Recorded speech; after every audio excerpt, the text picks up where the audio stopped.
All right, here's what's left of the 8S Mini Drak that I was flying this afternoon, so it obviously did not come back whole.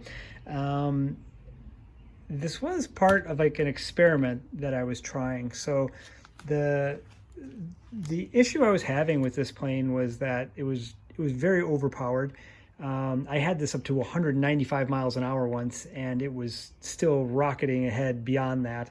But the problem I had with this is the same problem I have with the Big Demon at some point. It's a problem I even finally found on the Big Drak, which is that after a certain amount of airspeed, you start to get torque roll. So about 185 miles an hour, 190 miles an hour, you start basically banking in the direction of motor spin to the right, and it becomes uncontrollable. And the only way you can bring it back under control is to throttle back.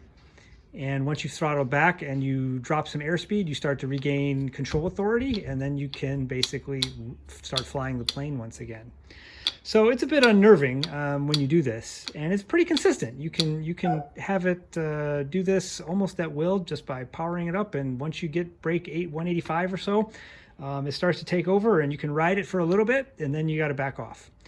So the thing that kind of perplexed me was that the guy who has he has all the FPV speed records. He first did it in a Strix Goblin, and the Strix Goblin doesn't have huge wings, and it doesn't have huge flight control surfaces. He ran it with a Leopard motor, a 2650 Leopard motor, running a 6.5 by 6.5 prop.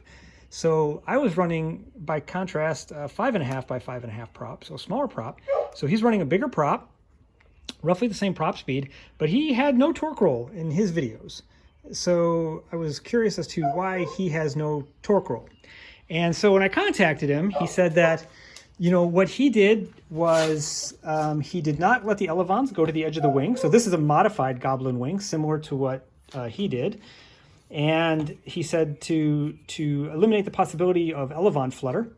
And he also glassed the elevons, similar to what I did here, to make sure that they didn't have any twist or reduced amount of twist. So the one thing that surprised me was how small the surfaces are on the Goblin, right? So you have something basically this on smaller wings with a huge, fast, huge prop, high spinning, but no torque roll. So why was I getting torque roll on the Mini Drak or the Demon or the Big Drak? And something I considered was that potentially the balsa elevons were twisting. So when you look at the elevons, if you have your control horn here and the elevon here, so if you look at, if you're getting higher and higher airspeed, these aren't really rigid, in a torsional direction. So they could, my thinking was that beyond a certain airspeed, they were starting to flatten out. And that's why you weren't, able to counteract the torque roll, because basically maybe the elevons were flattening as you were flying. So the experiment was, I took my original flight control surfaces, which was this. I took them off. I used some undersized elevon stock, and then I put on top of that with CA glue some 1.5 mm carbon fiber. And so I actually glued down, the elevon shape of carbon fiber over the top of the balsa stock, and it made a super torsionally stiff elevon.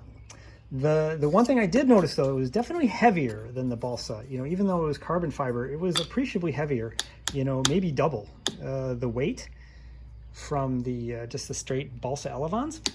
And so maybe that was playing a role, I'm not sure. But I taped up the carbon fiber coated elevons, hinged them up and taped them the same way I would have anything else, the same way I've done this Demon, which got to 188 before, and that which has gone 205, and that which has gone 195. So I'm pretty confident in the way I hinge it and tape it and so forth. But yeah, it did not seem to pan out on this. I did notice before it completely disintegrated was that it was still rolling, and I was not able to counteract it. I did have to come back on the throttle, just the way I would have had I had balsa elevons. So in that respect, I would say I answered my question. more rigid elevon did not seem to bring it under control.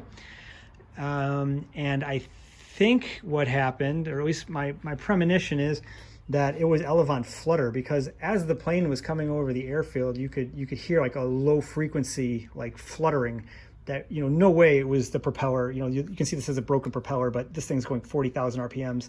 And the frequency I was listening to was way too low for it to be propeller. You know, it was kind of like a as it went over. And yeah, and right after that, I was a passenger and it just crashed into the field across from me. So this is the one wing I could recover. And as you can see, the control ripped the servo right out. Elevon, nowhere to be found. I looked for probably 45 minutes for the other wing for any servos or elevons and found nothing. So this is all I was able to get.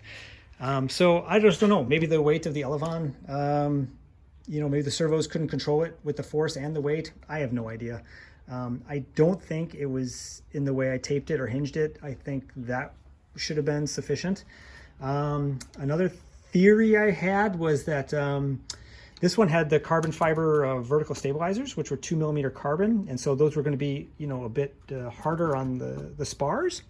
But the spars have some room at the end here, so there's about 6mm of spar left all the way around.